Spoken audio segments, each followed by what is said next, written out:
Hello, yes, great and glorious Nick Dutch here again, doing a quick talk on tarot. About time I did. Obviously, I am a professional tarot reader. I do tarot readings for a living. It is my job, it is my career, it is my life.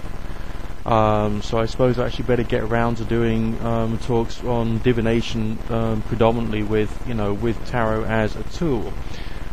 This video is entitled Getting Tarot in Perspective, because I feel that there is an awful lot of hooey going on in the New Age spiritual world, especially about such fun things as tarot, as divination, and as such it can dramatically affect your point of view, your understanding about tarot as a tool, about what a tarot reader can actually do and what actually you can do with tarot.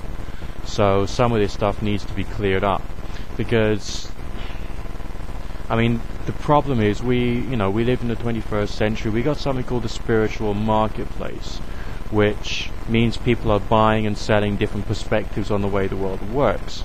If you were to go out and buy, let's say, a book on tarot, this one is on the Celtic Tarot, illustrated by Courtney Davis, by Helena Patterson, by the Aquarian Press. Ooh. Yeah, it's got some bit of interesting stuff about the mythology of the Celtic people, which is very short, and then there is some very simplistic interpretations of what the cards mean. Let's just take an example here, relatively at random. Okay, this one's on the Star card of the tarot. The star is a shining light which brings hope, often in the hour of crisis when darkness appears to immobilize all the senses. Okay, now there are 78 cards in the tarot pack. Do you really want to spend your entire time memorizing the meanings of the cards upright and the meanings of each card reversed? Alright, so that would be 78 times 2 different meanings you've got to learn. Whoops, 78 multiplied by 2, my mathematics is shit this time of night. That's 156 interpretations. And then you've got to take into account the number of cards you're using in a spread.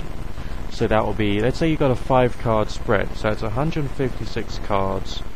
156 possibilities per card.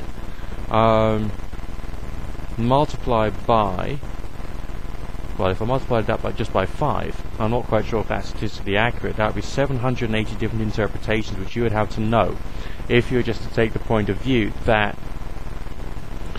when you're doing a tarot reading, each and every single card has a fixed, rigid meaning that is defined by the various books. So there is fallacy, there is problems in both learning that number of meanings and also learning how those meanings would fit within a reading situation. I feel that's difficult. Alright, I could have put a swear word in there, but obviously YouTube doesn't like that, and I'm trying to be good to everybody, okay? Think about sweet fluffy kittens and fluffy bunnies, alright? So, I've got to put tarot properly into perspective for you.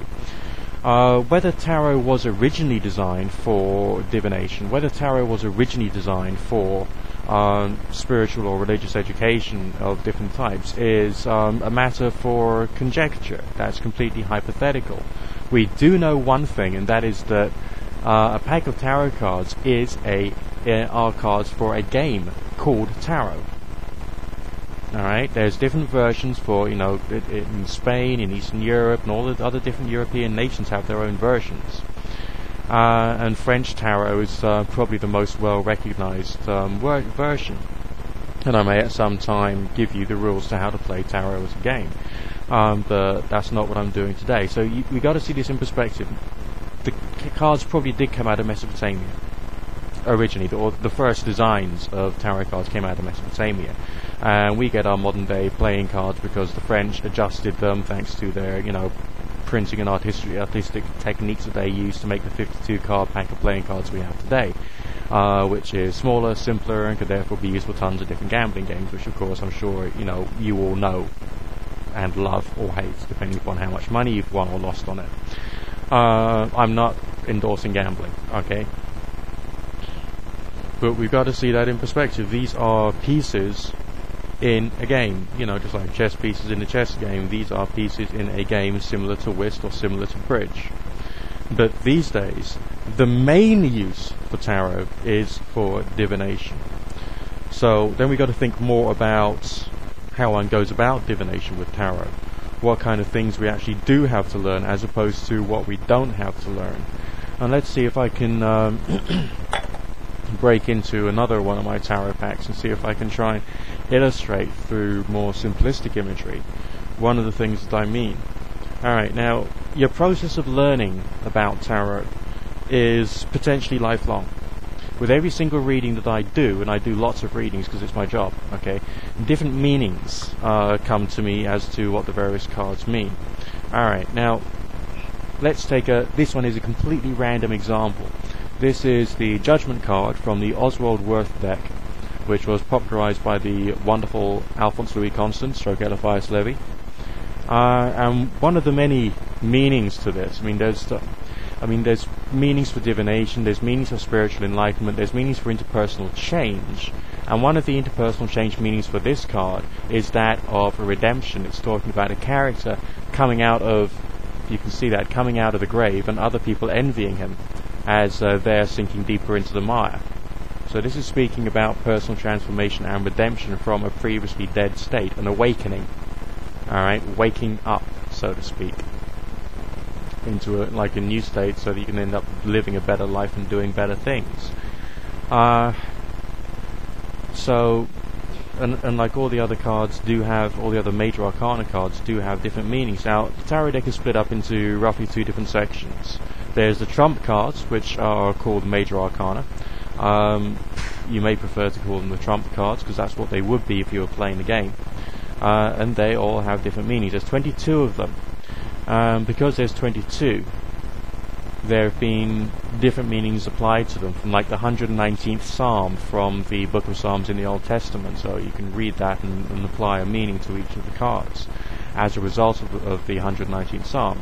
There's the 22 letters of the Hebrew alphabet, and the fact that they probably, the Hebrew alphabet probably originated from or evolved from a previous, much more ancient script. If you actually try and learn Hebrew, which I've tried before, you'll see that some of the shapes of the letters are defined.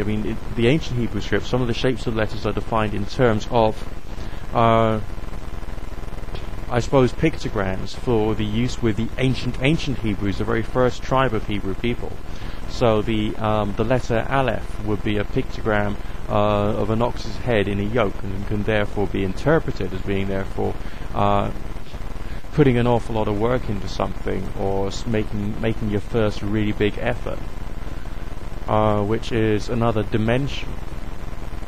But when you're going through the process of learning different meanings, you'll start to realize that each and every single card could have a million different meanings, which makes the whole process really rather difficult. Now, you can just read books on tarot. You can just read books about certain specific interpretations of what the cards mean. But I feel that will take away from you dramatically a fuller understanding. Some people say, and I feel this is a useful way of looking at it, that tarot is like a model of a universe. Not the universe. It won't tell you the gases on planet Jupiter, okay? But what it does, it explains states of mind, states of personal transformation or change, thoughts, feelings, or proverbially energies. I know the word energies is a very woolly sounding word, but what it means is thoughts, moods, personalities, characters, the things which define individuals or moments in time. So you may wish to, in your own spare time, once you've gone through the process of learning about some of the cards, to actually think about who do you know who fits the meaning of a card or a combination of cards.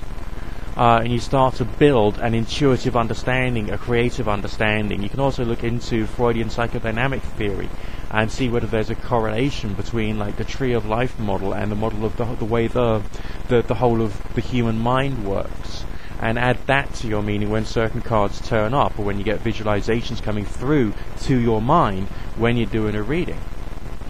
It's a question of perpetually expanding your knowledge about symbology, religious symbology, so you've got to study that as well and incorporate that into the meanings that come out in the readings. As I say, it's a lifelong process, and I'm hopefully going to just tell you my own interpretations of what these things mean. Back with you in 2 shakes.